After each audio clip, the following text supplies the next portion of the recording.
My fiancée slapped herself across the face. Hard. The sound was like a gunshot in our quiet kitchen. It was sharp, wet, and echoed off the marble countertops. I was standing at the sink, water running over my hands. Completely frozen, I turned around to see her standing by the kitchen island, her chest heaving, her eyes wide with a manic sort of energy. A bright red handprint was already blooming on her pale cheek. What are you doing? I asked, my voice barely a whisper. She looked me dead in the eye, pulled out her phone, and smiled. It wasn't a happy smile. It was the smile of someone who had just checkmated you. You hit me, she said. Her voice wasn't screaming. It was terrifyingly calm. I'm 5 feet away from you, I said, turning off the faucet. I haven't touched you. Who are they going to believe? Mark. She whispered. Me? The crying woman with the bruise on her face. Or you? The 6-foot man who just lost his temper. She dialed 911 and put it on speaker. Immediately, her demeanor changed. She started sobbing, a guttural, terrified sound that made my skin crawl. Please. Send help. She screamed into the phone. My fiancé. He hit me. I'm scared. Please hurry. She hung up and looked at me. Get out of my house, Mark. Leave the keys to the Mercedes, pack a bag, and get out. If you agree to sign the house over to me, I'll tell them I don't want to press charges. If not, well, you're going to jail. I stared at her. This was about the breakup. This was about the prenup. She knew she wasn't getting the assets, so she decided to destroy me instead. Go ahead, I said softly. Wait for the police.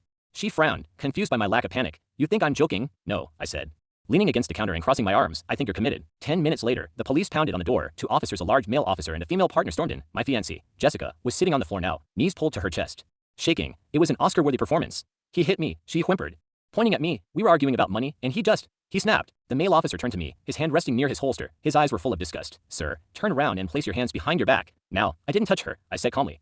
We have a victim with visible injuries, the officer barked. We can sort out the details at the station. Turn round. As he grabbed my wrist to cuff me, I saw Jessica peek through her fingers. She was smirking. She had one.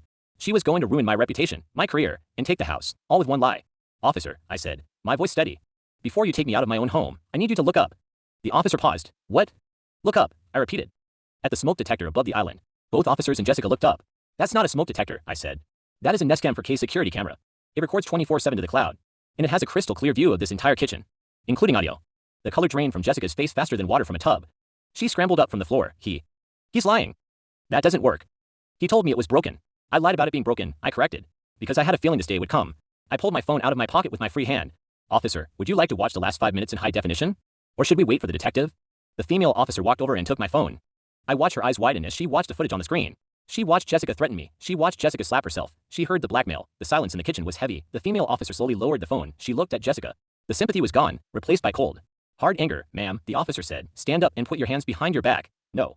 Jessica screamed, backing away. You can't. He doctored it. It's a deepfake. It's a live feed, ma'am, the officer said, snapping the handcuffs onto Jessica's wrists, filing a false police report, attempted extortion, and wasting police resources. You have the right to remain silent. As they walked her out the door, Jessica screamed my name, begging me to drop it, begging me to help her. I just stood there, in my quiet kitchen, and turned the faucet back on to finish washing the dishes.